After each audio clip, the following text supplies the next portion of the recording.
Bismillahirrahmanirrahim. Assalamualaikum warahmatullahi wabarakatuh. Mari kita awali dengan bacaan basmalah. Bismillahirrahmanirrahim.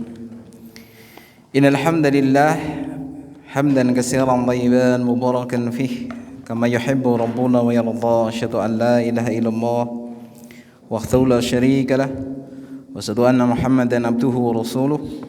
Ya ayyuhalladzina amanu taqullaha haqqa tuqatih wa la tamutunna illa wa antum muslimun. Ya ayyuhan nasu taqu rabbakumul ladzi khalaqakum min nafsin wahidah wa khalaqa minha zawjaha wa basa minhuma rijalan katsiran wa nisaa'a wa taqwal ladzi tasaluna bihi wal arham innallaha kana 'alaikum raqiba. Ya ayyuhalladzina amanu taqullaha wa qulu qawlan sadida yuslih lakum a'malakum wa yaghfir lakum dhunubakum wa may yuti'illaha wa rasulahu faqad faza fawzan 'azima.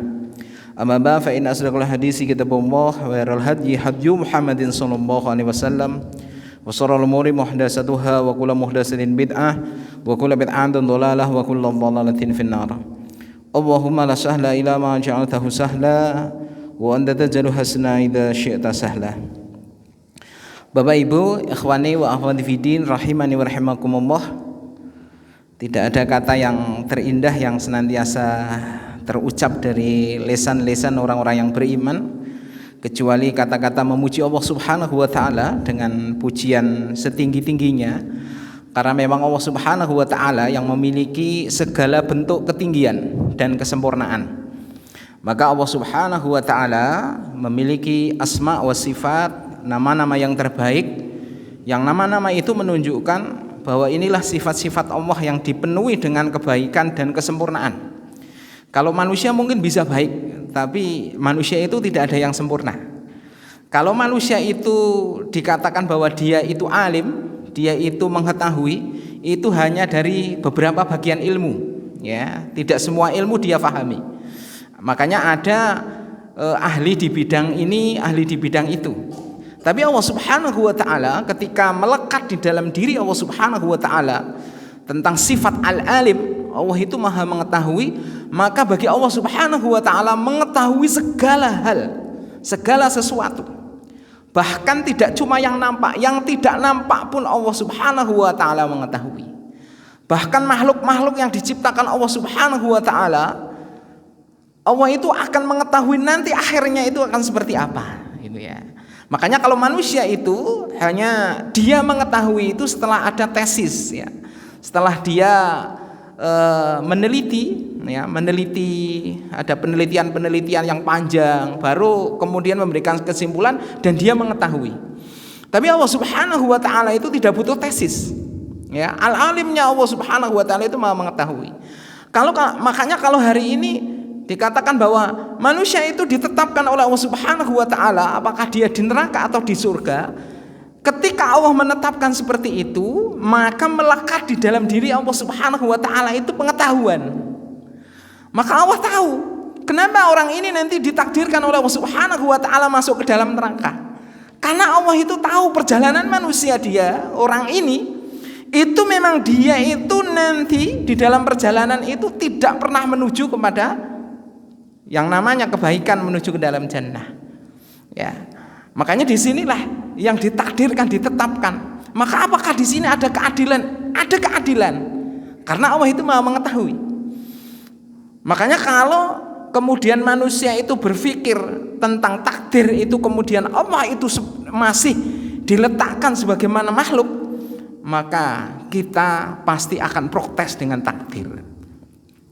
Tapi ketika kita mendudukan Allah itu adalah sebagai Al-Khaliq, sebagai Rabb, sebagai pengatur, sebagai Maha kesempurnaan, maka kita pun akan menerima, ya, akan menerima segala hal yang sudah Allah tetapkan, termasuk rezeki kita, ya.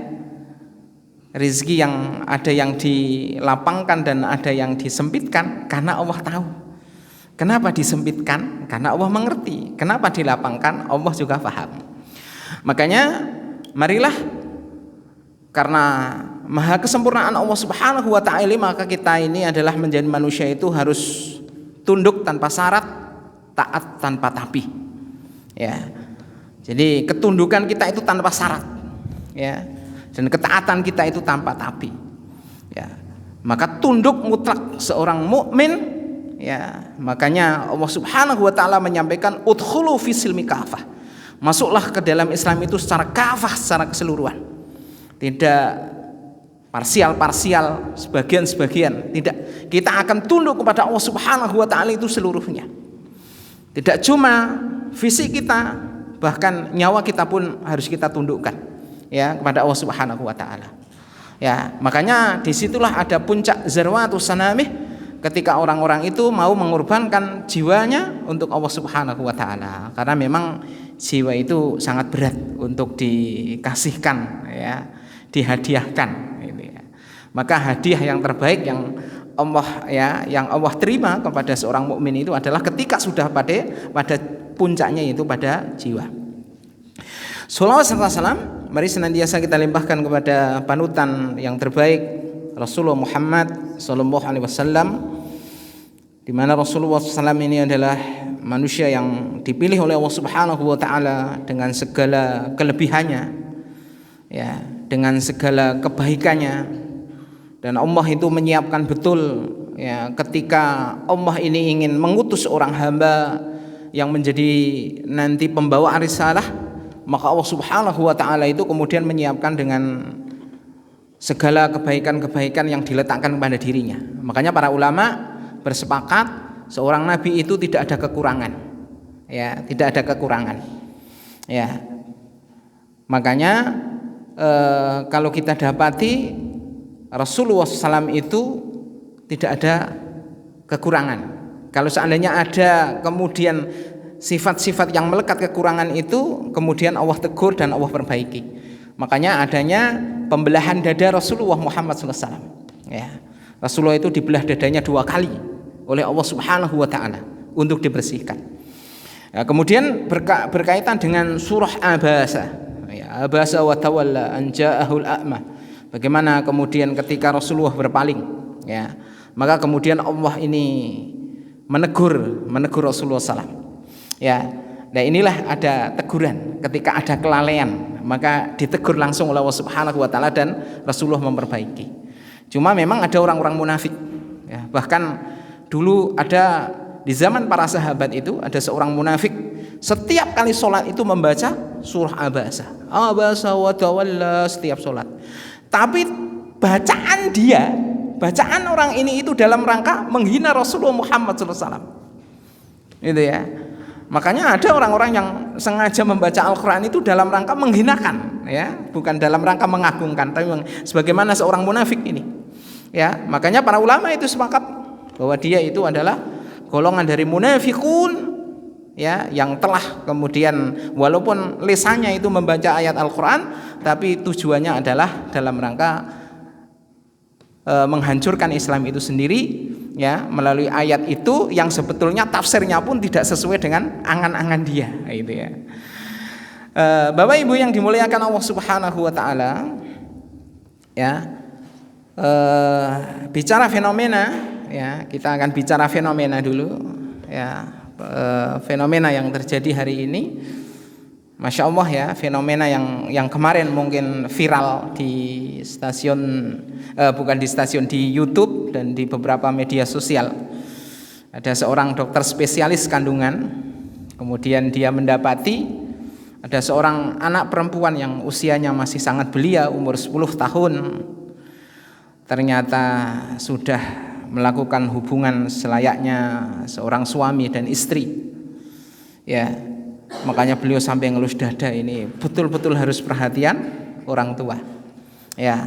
Kemudian yang menjadi miris lagi, ya, saya melihat itu yang menjadi miris itu seorang dokter itu mengatakan, ketika aku wawancarai, kemudian saya dekati dia dengan pendekatan ala anak-anak, kemudian mengaku betul tentang memang sudah melakukan.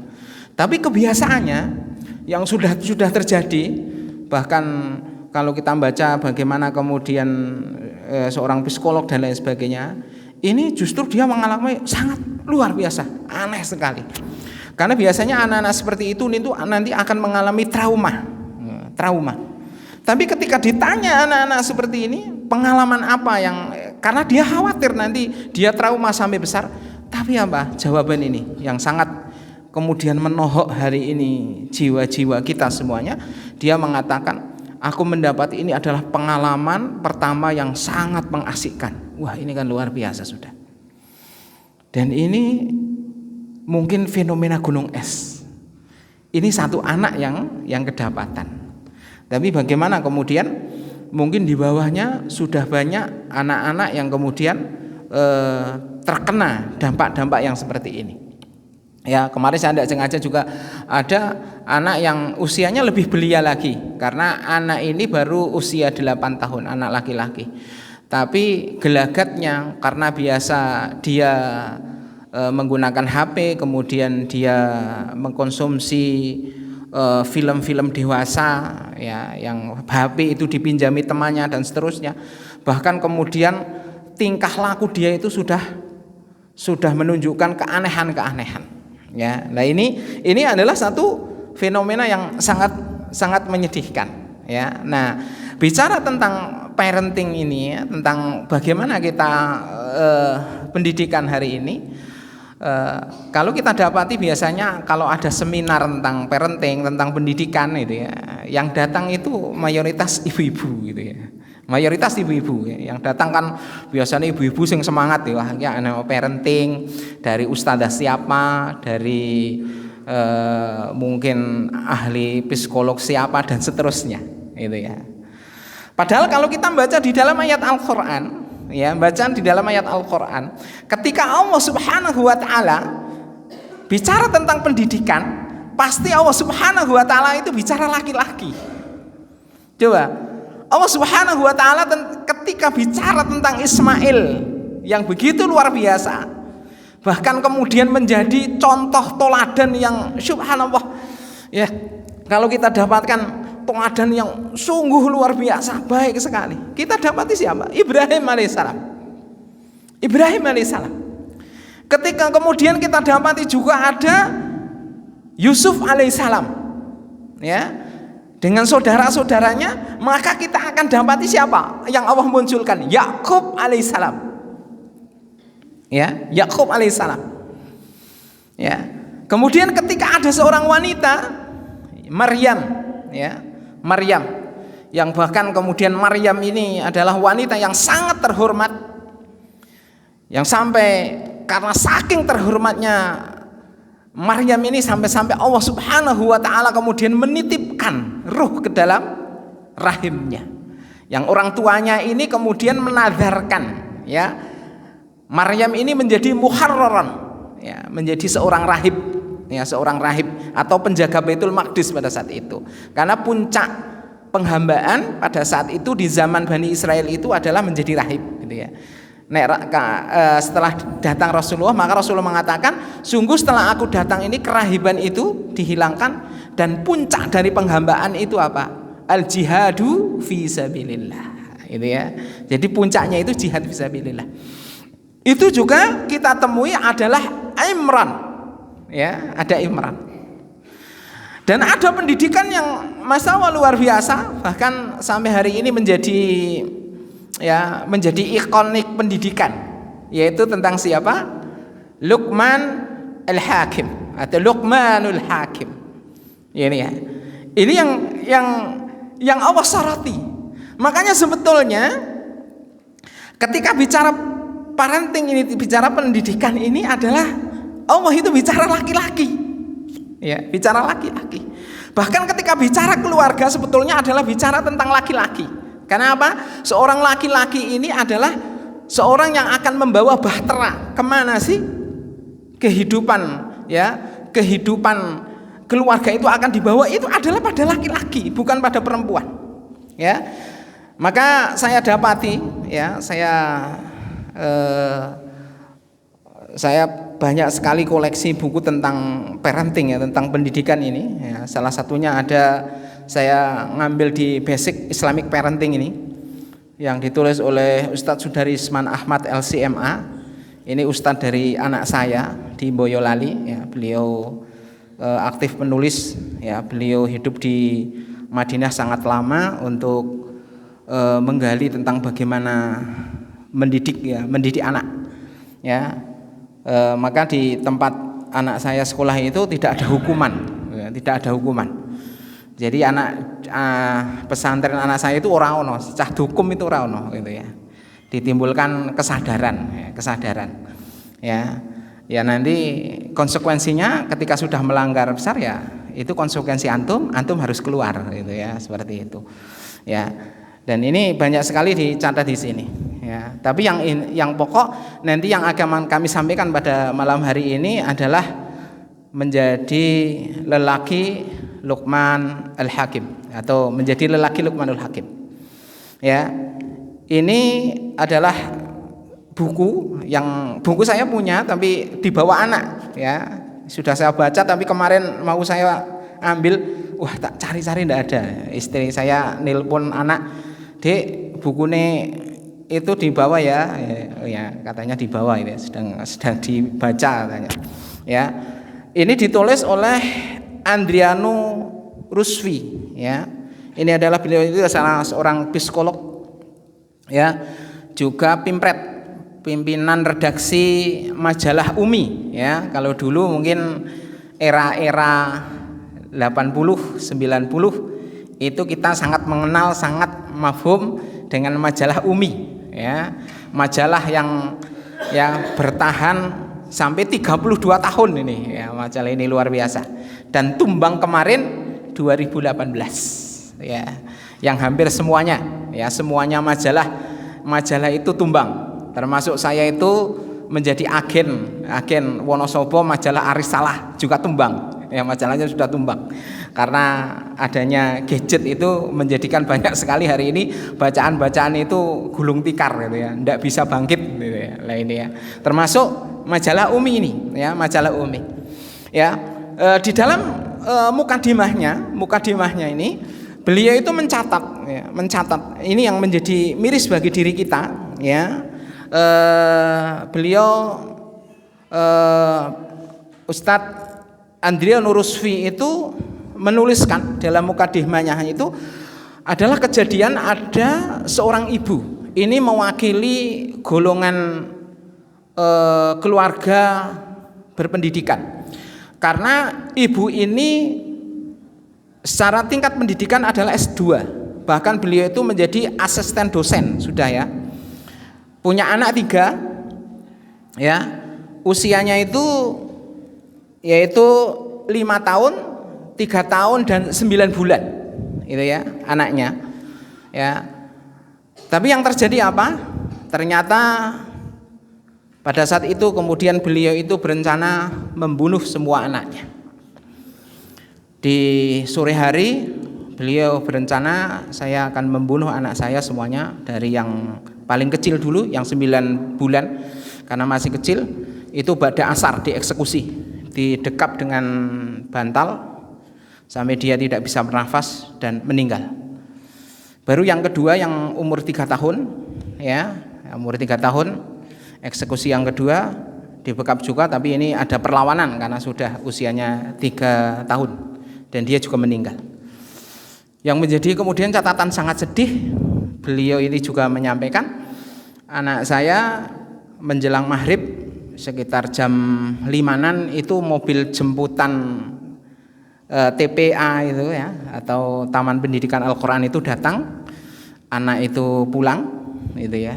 Kemudian anak ini minta makan, ibunya masih menyediakan makanan. Kemudian anak ini mengatakan, "Mi, nanti saya diajari ya, gitu ya, karena saya disuruh untuk menyelesaikan ini, nanti diajari ya ba'da maghrib." Ibunya mengangguk, cuma mengangguk lemas, karena dia mengatakan, "Sore ini saya harus mengeksekusi juga." Maka setelah dia makan, dia dibawa ke kamar. Kemudian anak ini yang usia 5 tahun itu dieksekusi juga, dieksekusi dan perlawannya panjang karena sudah usia 5 tahun dan dia meninggal. Ya, suaminya pulang besok, ya, dilihat kok sepi, ya, rumah sepi, gitu ya. Dilihat di kamar itu, masya Allah, ternyata yang ada semua anak-anaknya sudah meninggal. Di antara marah, di antara kecewa dan lain sebagainya yang menggeliat di dalam dadanya, ya. Kemudian ibu ini ditangkap, ya. Salah satunya yang kemudian menjadi tim untuk mencari faktanya ini adalah yaitu si penulis buku ini, ya, Ustadz Andrian Nuruswi. Dan saya yang sangat mengagetkan itu justru beliau menyampaikan, ya, saya ini menjadi wanita yang tidak mampu nanti, daripada nanti saya tidak bisa mengantarkan anak-anak saya menjadi solih, ya, maka mumpung dia belum ada dosa, maka saya bunuh terlebih dahulu. Ya, ini kan miris sekali, ya, miris sekali. Ya, kemudian setelah ditanya-tanya ternyata memang ada pengalaman kehidupan masa lampau, ya, kehidupan masa lampaunya. Yaitu beliau ini adalah seorang anak yang senantiasa dibanding-bandingkan dengan yang lainnya, ya. Sehingga kalau umpamanya dia itu dapat nilai A, gitu ya, nilai A, karena dibandingkan, oh kamu kok nilainya tidak seperti itu, sampai dia dapat A. Ketika datang ke tempat ibunya, kemudian mengatakan, ya kamu dapat A, tapi kan A-nya cuma 1, sementara teman kamu itu A-nya 4.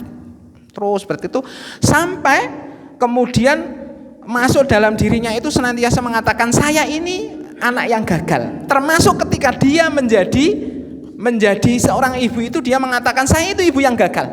Makanya saya tidak mungkin bisa menghantarkan anak saya itu menjadi soleh, ya, menjadi soleh.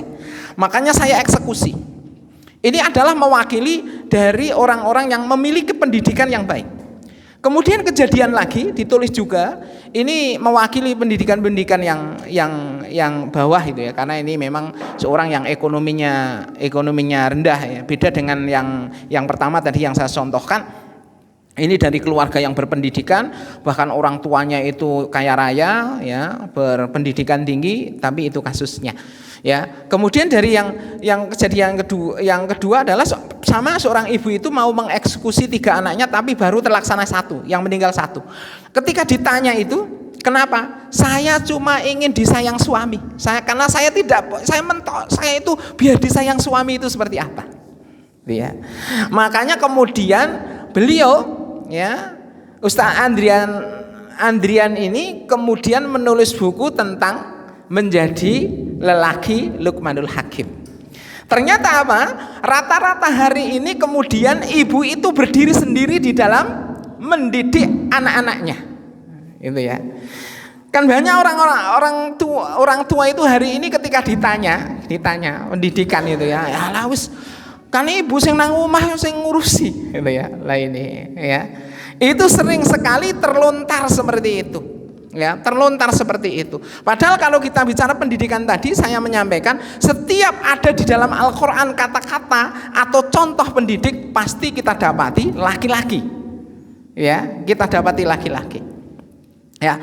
Maka bagaimana kemudian hari ini justru peran laki-laki inilah yang kemudian jauh sekali dari keinginan Al-Quran itu sendiri, ya.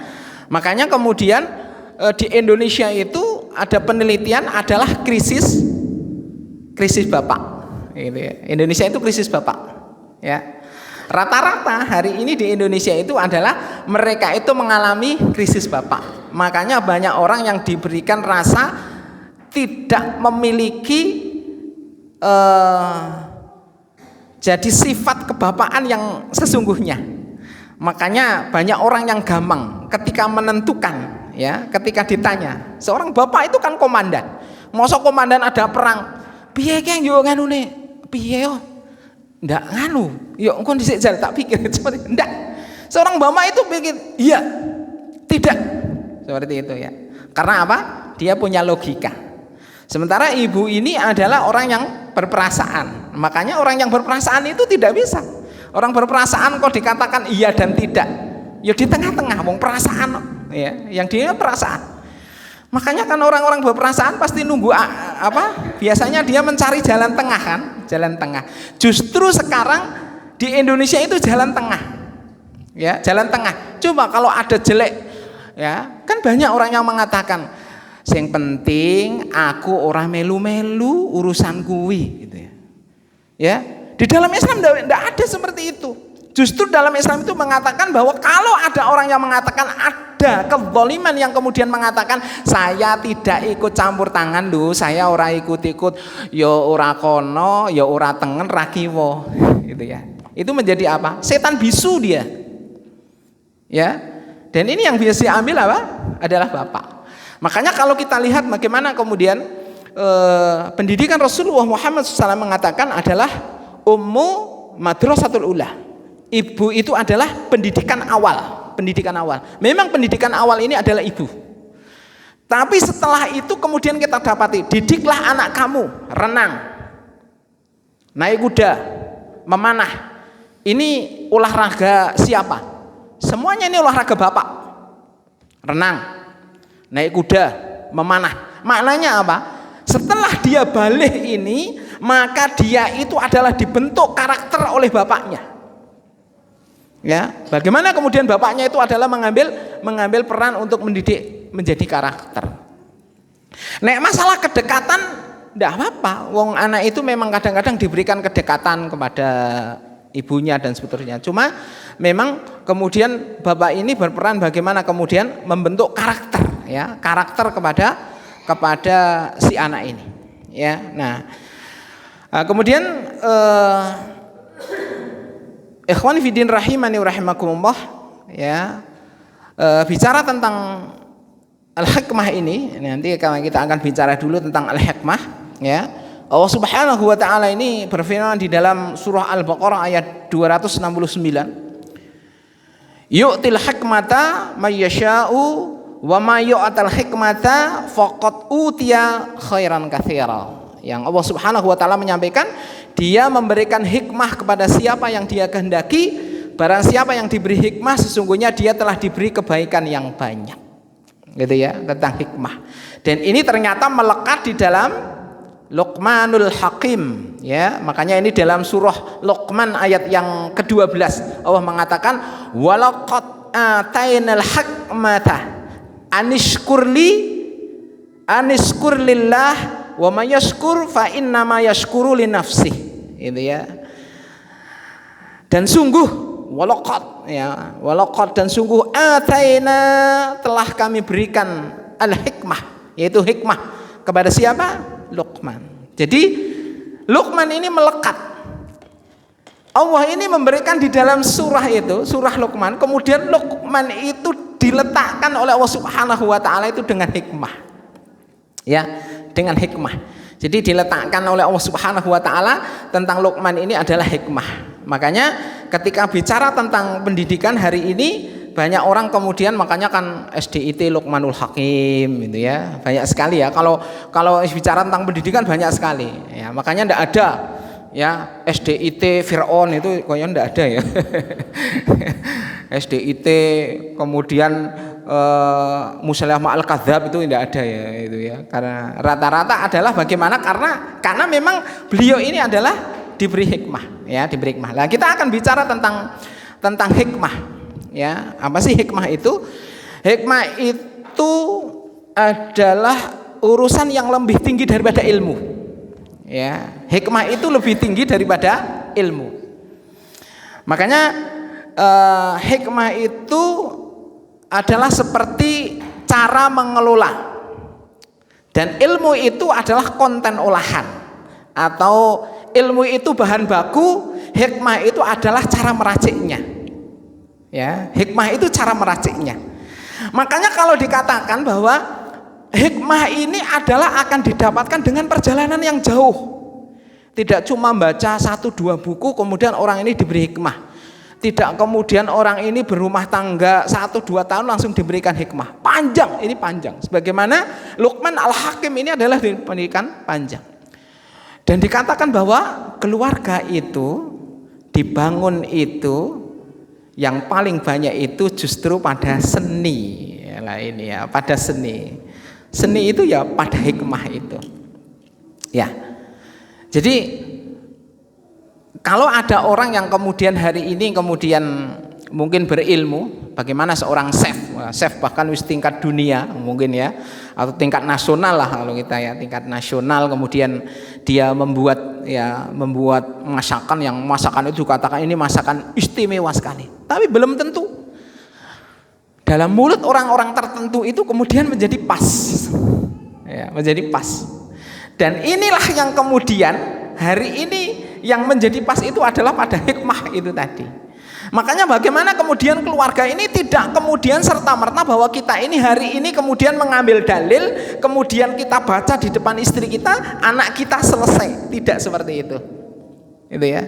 Kadang-kadang kan sekarang ada ya, ketika kan banyak sekali ketika seorang suami kemudian dia mendapat dalil, kemudian dia membaca dalil, ya, kamu itu harus taat tunduk bahwa suami ini adalah menjadi, ya, bahkan kalau seandainya manusia, seorang wanita itu diboleh sujud, maka dia harus sujud kepada suaminya.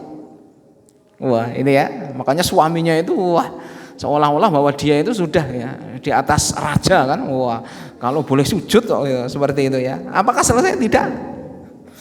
Bahkan kemudian banyak orang-orang, bahkan orang pesantren, orang lulusan mungkin sampai ke luar negeri.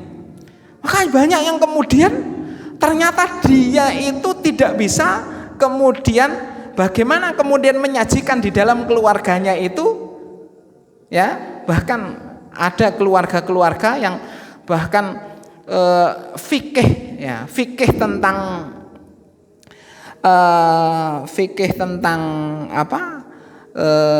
tentang maisha itu kadang-kadang belum dia pahami. Ternyata banyak lulusan luar negeri ternyata hidupnya itu dia malah menggantungkan kepada istrinya. Maaf ya, menggantungkan kepada istrinya. Istrinya yang pontang-panting kerja itu ya. Ya, malah dia asik, umpamanya dia dengan alasan bahwa dia itu adalah akan memikirkan umat ya. Kemudian dia itu hanya sekedar ya, dia kan tidak paham. Padahal apa? Bahwa ar-rijalu qawwamuna 'ala nisa, ya, kalau ada ayat ar-rijalu qawwamuna 'ala nisa, maka ini ditafsir ya oleh ahli mufassirin ya, Imam Al-Qurtubi ya, di dalam tafsir Al-Qurtubinya ya, ar-rijalu qawwamuna 'ala nisa, beliau mengatakan apa sih makna ar-rijalu qawwamuna 'ala nisa ya. Beliau menyampaikan makna qawam, pemimpin ya, makna qawam pemimpin itu adalah ya, ini beliau menyampaikan makna al-qawam ini adalah memberikan rasa nyaman kepada pasangan yang ada di rumahnya ya, ya, memberikan nyaman itu kan nanti kita bicara kenyamanan itu kan panjang sekali itu ya, kenyamanan ya. Makanya nyaman itu kan tidak hanya sekedar kemudian dia nyaman secara batiniah ya, fisiknya juga nyaman dan seterusnya. Maka sampai-sampai kalau kita membaca di dalam umpamanya ada Tufatul Arus ya, buku pranikah ini, pranikah. Saya itu punya biasanya kalau Ramadan itu saya ngumpulkan anak-anak yang domondo itu sama pulang pas liburan, saya biasanya kemudian memberikan kepada anak-anak ini, saya mengambil buku Tufatul Arus gitu ya, buku pranikah ya, memberikan pendidikan kepada anak-anak ini bagaimana kemudian dia mempersiapkan menjadi ibu yang baik ya, menjadi suami juga suami yang betul-betul baik seperti itu ya. Nah ini adalah kenyamanan itu sampai disebutkan bahwa kenyamanan itu sampai kemudian dikatakan bahwa dia itu karena seorang wanita ini adalah orang yang kemudian dia harus menutup auratnya, maka kemudian untuk kenyamanan dia harus privasi. Yang namanya orang kan tidak mungkin tidak berjemur, maka dia harus berjemur. Maka paling enggak rumah itu disiapkan ada tamannya ya, coba ya, seperti itu ya, maknanya memberikan kenyamanan itu sampai seperti itu. Bahkan kemudian Al-Qurtubi itu sampai mengatakan bahwa Rasulullah SAW itu tidak pernah menolak permintaan istrinya. Wah, itu ya. Itu nyaman ini. Mas, kalung. Maka apa? Yo, ayo, gitu ya, seperti itu, ya. Ya. Kemudian ketika dilihat bahwa istrinya itu sudah mulai tidak nyaman, ya maka bagaimana dia memberikan kenyamanan? Oh, mungkin nyamannya dia adalah di ayam geprek, gitu ya, seperti itu. Ya, ini ya, berikan kenyamanan. Ya, makanya sampai dikatakan memang diambil, ya.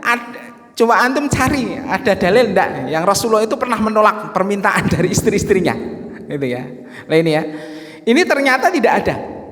Ya, ketika ada kemudian surah yang kemudian mengatakan istri-istrinya itu pada saat itu minta naik, kan minta ya, ada dalam ayat Al-Qur'an itu istri-istrinya itu minta naik, dinaikkan ya uang belanjanya, ya, karena kalau lihat banyak ya ket biyen-biyen kok selawe wae padahal yo jenenge minyak wis munda, beras sing maune 7.000 wis dadi 15. Gitu ya. Yuk gitu ya. Makanya Aisyah itu mengatakan yuk kita datang kepada Rasulullah, yo di grade-nya dinaikkan sedikit gitu. Pada saat itu apa? Rasulullah itu tidak jawab apa-apa. Karena memang tidak mampu dan Rasulullah itu tidak menolak apa-apa dan Rasulullah itu diam. Kecuali yang jawab siapa? Allah Subhanahu wa taala. Sampai Allah Subhanahu wa taala mengatakan, ya jangan engkau membebani Rasulullah SAW dengan beban yang beliau tidak mampu. Apakah kamu memilih untuk kemudian diceraikan? Makanya siapa sih yang mau diceraikan Rasulullah SAW? Tidak ada. Ya, maknanya memang seperti itu ya. Lainnya. Makanya kalau dikatakan bahwa al-qawam itu adalah sebagaimana pilar, dikatakan qawam itu kan sebagaimana pilar ya, rumah itu kan ada pilar-pilarnya itu ya, makanya ada ungkapan lelaki setegar pilar itu ya, setegar pilar. Dan kita lihat pilar itu semuanya itu tertopang ke dalam pilar ya, semuanya itu tertopang pada pilar. Lihat ya, bahkan kalau masjid ini ada kubahnya seperti ini maka tertumbuh kepada pilar. Ada atap ya yang begitu tebal juga pada pilar, jendela juga pada pilar dan seterusnya. Ya, lah inilah. Makanya segala sesuatu itu sebetulnya apa? Ini hari ini itu terletak kepada suami. Maka suami itu tidak ada suami baper, suami cengeng gitu. Suami mas piye mas, mana SPP anak-anak, yuk nangis bareng yuk. Ya nangis bareng gitu ya, seperti itu ya. Lah ini ya. Ya memang itu sudah menjadi kewajiban seorang suami. Bagaimana kemudian dia itu memang ketika al-qawam itu ya seperti itu. Makanya ketika orang nikah, bahkan kalau seandainya itu fikih nikah yang kemudian memang berjalan yang paling ideal, dikatakan oleh Rasulullah Muhammad SAW itu ya, yang paling ideal itu memang sebelum nikah. Nanti ketika kemudian dia nikah itu memang sudah menyiapkan, ini rumahnya buat kamu ya, ini di sini dan ada kenyamanan, itu ada tamannya, ada rooftopnya, bahkan mungkin ada ya daripada kan kalau kamu renang di luar kan tidak mungkin kan, ya renangnya di rumah. Seperti itu ya. Idealnya ya. Walaupun yang namanya manusia kemudian kita berpikir ya jenenge menungso ya, apa maning wong Indonesia itu kan ya memang orang yang sangat bisa diberikan adab penyesuaian itu ya. Makanya kalau ibu-ibu hari ini lu mas kayak mau lu ngaji kolam renang di jal ya, wong kita ini memang kadang-kadang menjadi seorang yang memang diberikan oleh Allah Subhanahu wa taala bisa menyesuaikan ketidaknyamanan itu ya. Makanya kalau di rumah kadang-kadang ya rumahnya belum ada tamannya ya, cuma beli lukisan taman itu ya lah ini ya. Bayangno wae itu ya, membayangkan saja itu ya, membayangkan ya PP ndenge nang jobos diluk gitu ya, membayangkan itu taman itu ya lah ini ya. Itu lah ini ya. Maknanya dalam satu sisi juga ya Rasulullah juga mengatakan kan nanti ada ya memang ideal sekali itu ya. Tapi apakah kita hari ini dapati ada lelaki, mungkin alhamdulillah ya kalau jenengan itu ada wanita yang mendapati bapak-bapaknya ideal, masya Allah ya. Belum nikah saya sudah disampaikan itu nanti mobil yang kira-kira nyaman buat jenengan nanti apa jeng itu umpamanya ya seperti itu. Ya kayaknya Pajero lah Mas. Ya sudah Pajero ya nanti yang sport. Lah ini ya, tipe rumahnya mau seperti apa itu ya. Lah ini ya. Mungkin itu alhamdulillah ya. Koyo-koyone itu hanya Kaisang saja kalau bisa. Ya lah ini ya. Rata-rata sekarang yo kadang-kadang ya ketika ditanya suami jenengan kerjanya apa Mbak? Ya kontraktor, ngontrak terus Mas kan biyen gitu ya. Ora tahu tuku dhewek, kontrak rono, kontrak rene seperti itu ya. Lah ini. Ya, itu ketidaknyamanan. Tapi ini ya itu harus diterima kan, harus diterima. Tapi kembali lagi bahwa tadi lelaki itu harus seperti pilar. Bagaimana dia mengatur anaknya, mengatur keluarganya, mengatur segalanya itu adalah ini si suami. Kalau urusan mengatur rumah tangga, mengatur ternyata urusan mengatur, ya ini ternyata para ulama kita sudah bicara ya. Urusan mengatur ternyata tata letak rumah itu memang ternyata diserahkan kepada ibu. Ya, kenapa? Karena yang paling banyak di rumah itu ibu. Itu ya. Ya, lah ini ya. Wong suami itu anane metu kok ngatur-ngatur. Wah, ora cocok. Tapi koyone nek aku mandangke ora nyepeti moto lho masalah wis wonge nang kono gitu. Padahal yang di rumah dia. Istri kan di rumah, banyak di rumah. Ya sudah, makanya monggo coba yang paling nyaman buat antum itu piye Mi?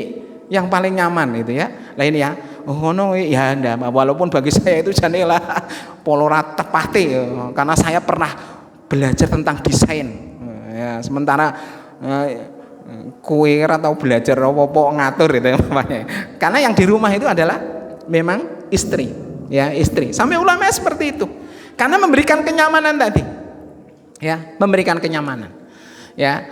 Dan ini adalah Bapak Ibu yang dirahmati Allah Subhanahu wa taala, bahwa kembali lagi bahwa nanti seorang wanita itu ya, ini jangan kemudian ini juga menjadi pelajaran bagi yang laki-laki ya. Tadi ya karena tadi pilar itu ya menjadi pilar, kemudian seorang lelaki itu mendapati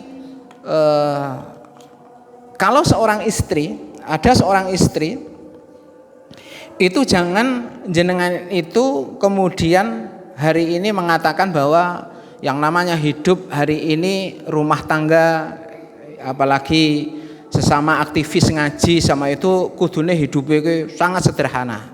Wis ora ono mesin cuci ya, ora ono ya pokoknya tidak ada apa-apa ya. Padahal apa? Kita lihat bagaimana kemudian di dalam Sirah An-Nabawi ya, kita akan mendapati yaitu ketika ada Fatimah binti Qais ya, Fatimah binti Qais itu pernah dilamar oleh 3 orang ya, Fatimah binti Qais ini pernah dilamar oleh 3 orang. Yang pertama yang melamar itu adalah Muawiyah ya, jadi pertama dilamar oleh Muawiyah, kemudian Abu Jaham, yang ketiga itu adalah Usamah. Maka Rasulullah SAW mengatakan apa kepada Fatimah binti Qais, kamu jangan nikah sama Muawiyah, karena Muawiyah ini adalah lelaki yang miskin dan kamu tidak bisa hidup dengan kemiskinan. Kemudian Rasulullah mengatakan, bagaimana dengan Abu Jaham? Kamu jangan hidup sama Abu Jaham, karena Abu Jaham ini tongkatnya tidak pernah diletakkan. Maknanya apa? Dia lelaki yang kasar, yang keras. Dan ini ada wanita yang tidak bisa hidup di lingkungan wanita yang keras. Lah, kemudian Rasulullah mengatakan, lah yang cocok itu adalah Usamah. Maknanya apa? Para ulama kemudian menyampaikan bahwa memang ada wanita-wanita itu sampai dikatakan kalau mau menikahi wanita harus dilihat latar belakangnya. Kalau ada seorang wanita itu hidupnya sejak di rumah ya, yang namanya bapaknya Masya Allah itu ya, bapaknya itu ya, anaknya umpamanya Pak Bi ya, mbok kalau nggih kita keluar, langsung bapaknya oke ya, itu ya langsung pergi ya ke resto gitu ya, seperti itu. Di situ dia sudah tidak pernah nyuci ya. Lah ini ya, bahkan tidak pernah nyapu karena semuanya sudah pakai sedotan dan seterusnya. Itu ya, lah ini ya.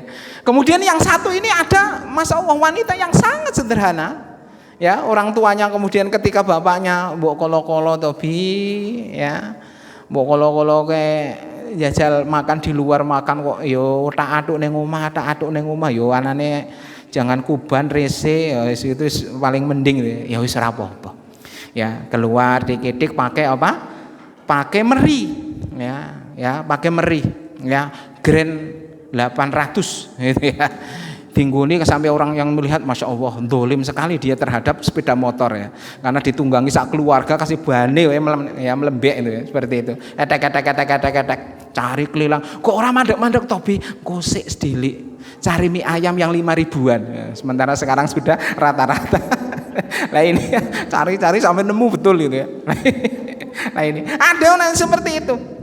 Makanya kemudian dikatakan para ulama siapa? Maka jangan kamu paksakan. Jangan kemudian ketika menikah kemudian mengatakan itu loh, mbok kamu itu ngaca itu loh. Itu loh. Hidupnya itu bisa sederhana apa tidak seperti kamu itu. Padahal latar belakang.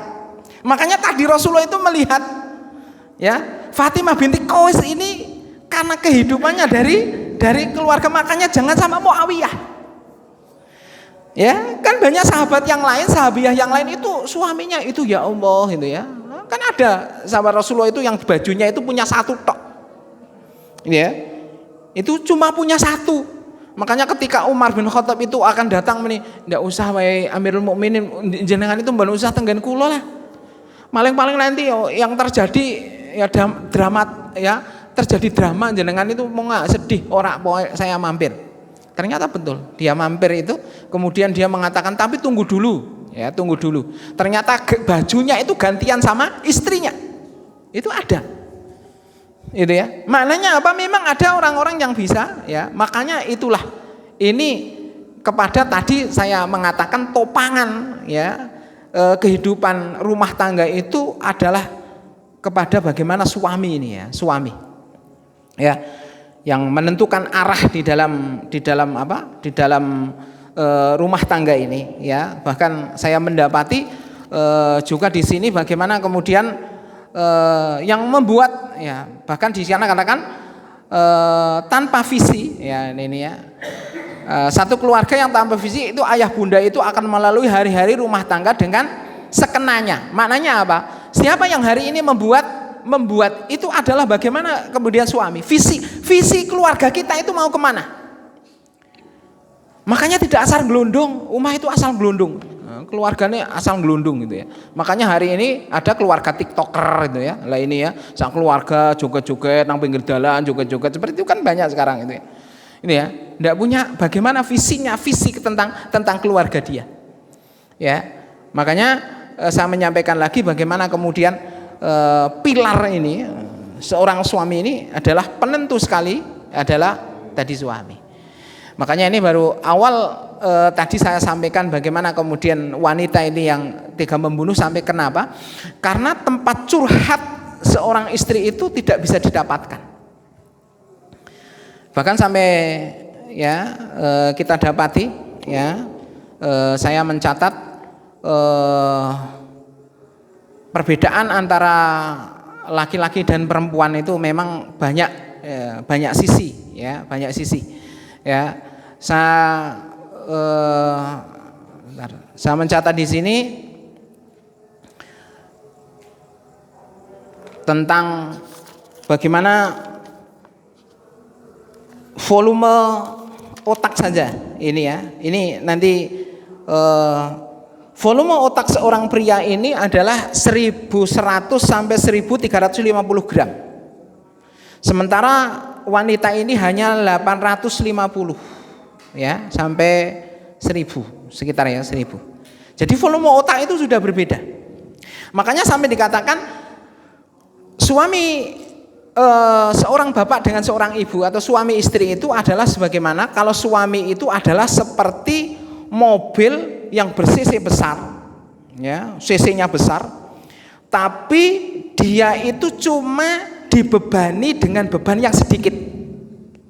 Sementara istri itu adalah mobil yang cc-nya kecil tapi apa-apa diangkut. Wabih diangkut.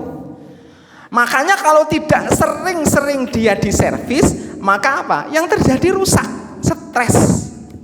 Seperti itu. Karena apa? Karena istri itu pola pikir istri, pola pikir suami itu adalah kita bisa lihat di komputer itu seperti file.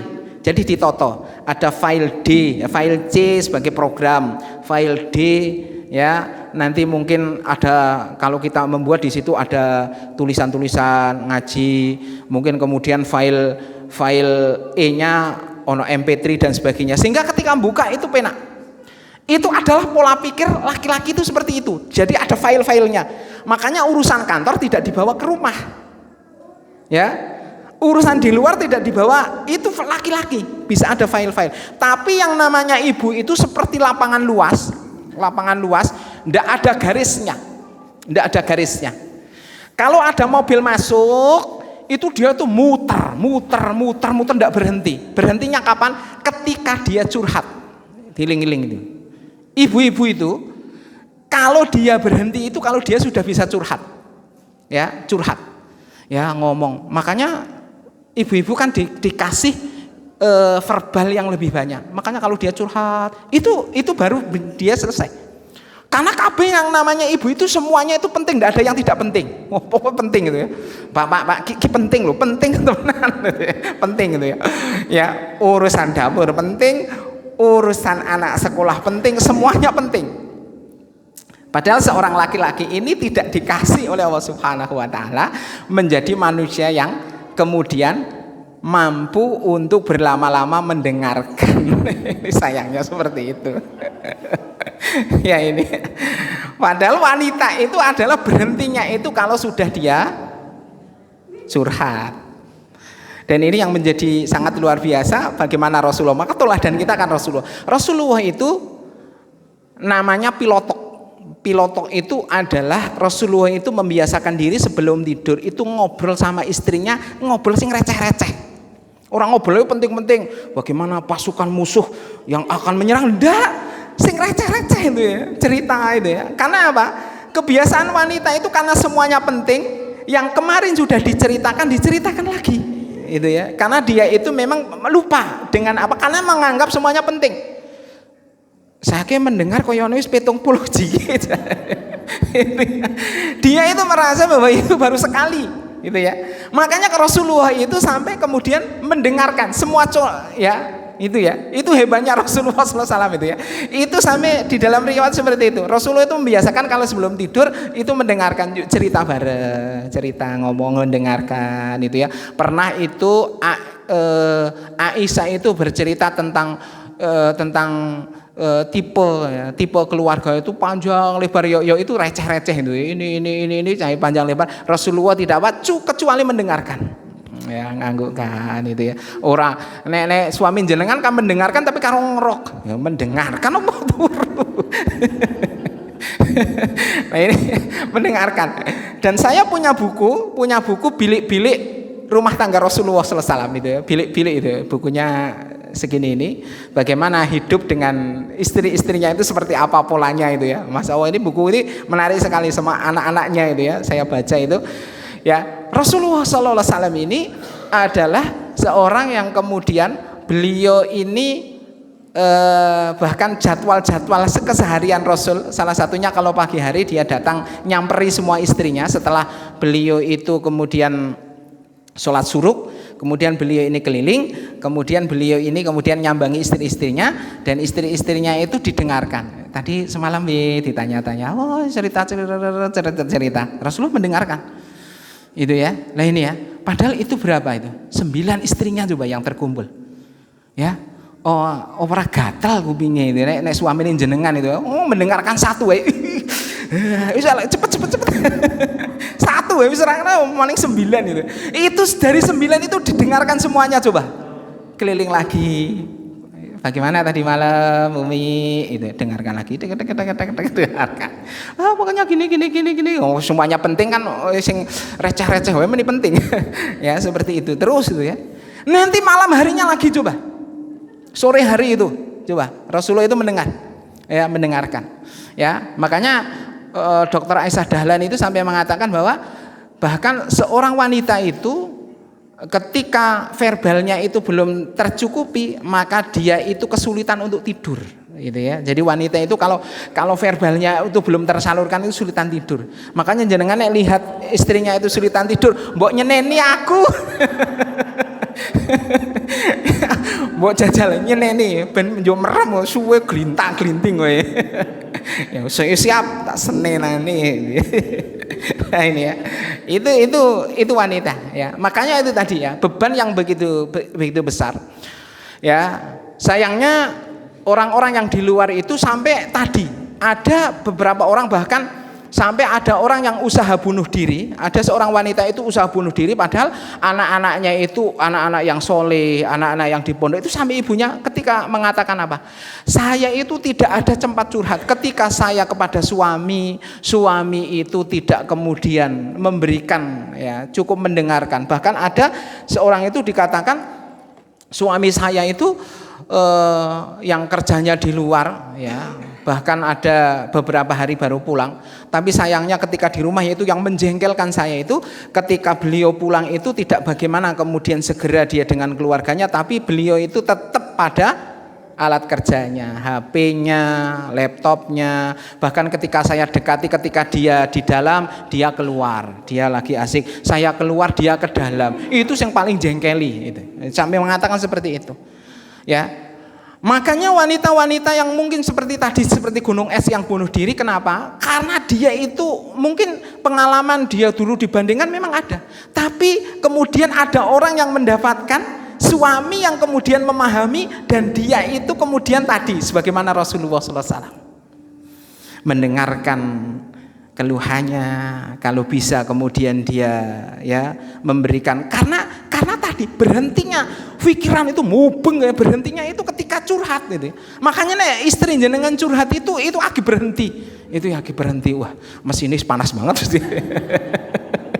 Overhead. Ini ya. Seperti itu ya. Nah ini ya. Makanya kemudian disinilah didapati bahwa curhat itu ketika tidak tersalurkan, makanya kemudian banyak orang-orang, para wanita itu kemudian mencari curhatan keluar. Makanya jangan marah seorang suami ketika pancen ember ya ini ya.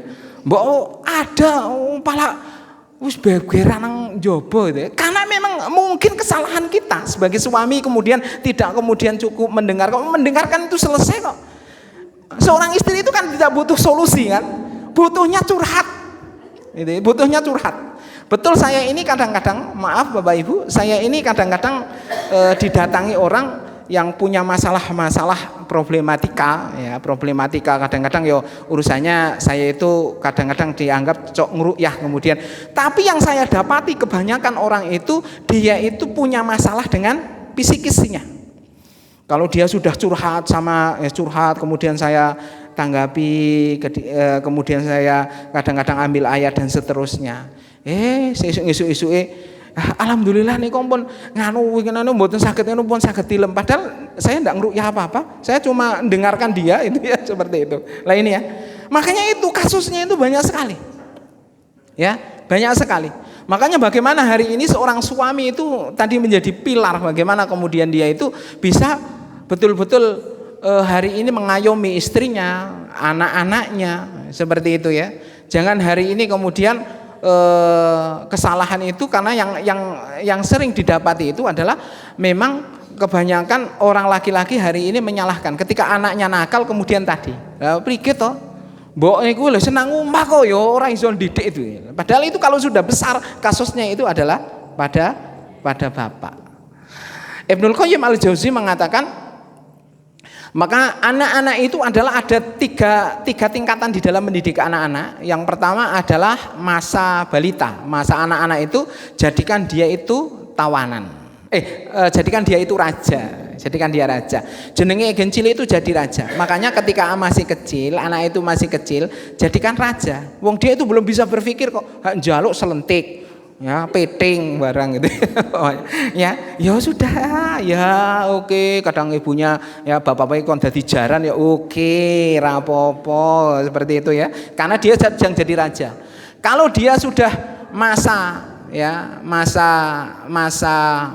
kalau dalam Islam itu kan cuma ada dua masa ya peralihan dari anak kemudian menuju dewasa. Tapi di sini ketika mulai mumayyiz dia ya mulai memahami, maka jadikan dia tawanan gitu ya. Maka anak-anak di usia sudah SD paling enggak kelas 3, kelas 4 nanti sampai SMP itu dia jadikan tawanan. Maka apa isinya dia tawanan? Kerja, nyapu, ya dirikati sebenarnya. Karena sedang membentuk ini. Bapaknya itu membentuk. Kamu itu harus seperti ini, harus seperti ini, harus seperti ini. Karena dia jadi tawanan. Kalau yang sudah usia dewasa, jadikan dia mitra.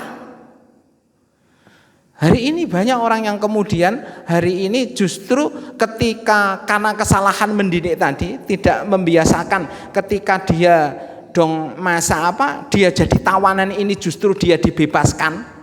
Makanya dia kemudian sudah kelajuk, dewasa kemudian baru orang tuanya itu marah-marah, yo nglawan wong wis gedhe kok. Gelute Pak. Dibangun ini, seperti itu kan. Nah, ini ya. Makanya jadikan dia mitra. Piye to Mas? Ya jangan dipikir keputusannya nan Mas, Mas wis dewasa dan seterusnya. Mbak kan wis dewasa toh Mbak. Tiba dipikir dan seterusnya. Itu jadi mitra. Bahkan ini akrab, kemudian dia itu bercerita, dia itu sudah walaupun sebetulnya keputusan itu di tangan kita, cuma bagaimana kemudian kita itu menarik, apakah dia bisa memutuskan.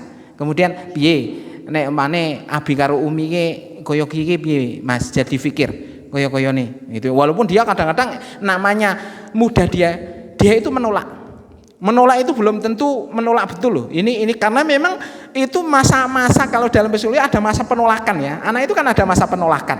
Udah sih nolak itu ya, nolak seperti itu. Tapi hakikatnya kemudian dia itu juga berpikir. Ya, makanya inilah ada 3 tingkatan itu ya. Makanya disinilah tadi kalau jadi raja itu masih bagiannya ibu-ibu, karena tawanan itu jenengi sipir kan kudune kan gagah sipir imbis. Nah, ini ya, sipir itu bapak ya. Ayo ya seperti itu lah ini ya. Nah, ini. Makanya ini adalah hari ini jatahnya peran bapak itu diambil. Jangan dibiarkan ya mengambil jatahnya bapak. Ya. Ini ya, bagaimana hari ini pendidikan, karena tadi fenomena hari ini ternyata kita hari ini tidak bisa menyodorkan pendidikan anak-anak kita itu hanya kepada pendidikan umum hari ini, Masya Allah. Sekarang itu kurikulum kita itu kurikulum amburadul yang sudah sehingga hasilnya hari ini ya seperti tadi. Anak-anak yang Masya Allah ya. Ya, ini prihatin Mbak Diri. Kalau tidak dari rumah tangga kita ini, mau dari mana lagi? Kalau hari ini kita menyerahkan, tidak mungkin. Sampai kalau kita pondok pesantren itu sebetulnya kalau kita menyerahkan, enggak, itu tetap keluarga itu yang membentuk. Ya, yang membentuk. Ya, bagaimana kemudian arahan selanjutnya itu tetap keluarga itu bagian penting, ya, bagian penting. Makanya tetap walaupun anak itu di pondok, namanya pengontrolan, pengawasan itu tetap bagaimana ya. Rumah tangga itu tetap harus ada di dalamnya. Ya, nah ini ya. Nah, mudah-mudahan ini yang sementara ya, kalau kita baca di dalam buku itu di dalam mukadimahnya ya, baru di dalam mukadimahnya.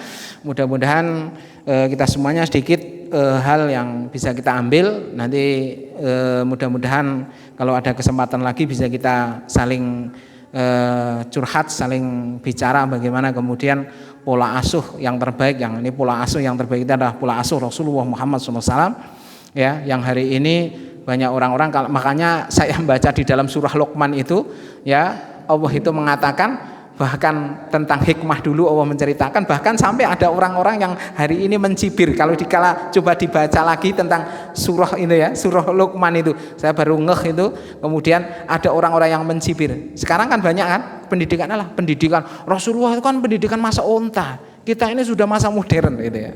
Banyak orang itu ada ungkapan-ungkapan yang tersembunyi di dalam ayat itu. Dan kembalinya kepada Luqmanul Hakim. Ternyata pendidikan yang terbaik kembali kepada Luqmanul Hakim, karena diterangkan kenapa Luqman itu dijuluki dengan Al-Hakim, karena ayat yang ke-13 yang kemudian ya beliau berkomitmen dengan ayat itu. Ya, lah ini ya. Mudah-mudahan nanti bapak-bapak kita semuanya yang di sini diberikan hikmah oleh Allah Subhanahu wa taala untuk melanjutkan proses keluarga kita. Ibu-ibu kemudian diberikan keistiqomahan untuk membesarkan anak-anaknya, terus mendampingi suami sehingga suami antum ini adalah menjadi suami-suami yang terbaik. Ini saja dari kami, dan mari kita akhiri dengan doa kafatul majelis. Subhanakallahumma wa bihamdika asyhadu an la ilaha illa anta astaghfiruka wa atubu ilaik. Assalamualaikum warahmatullahi wabarakatuh. 98 FM Purnama Sidi Wonosobo, mencerahkan, inspiratif.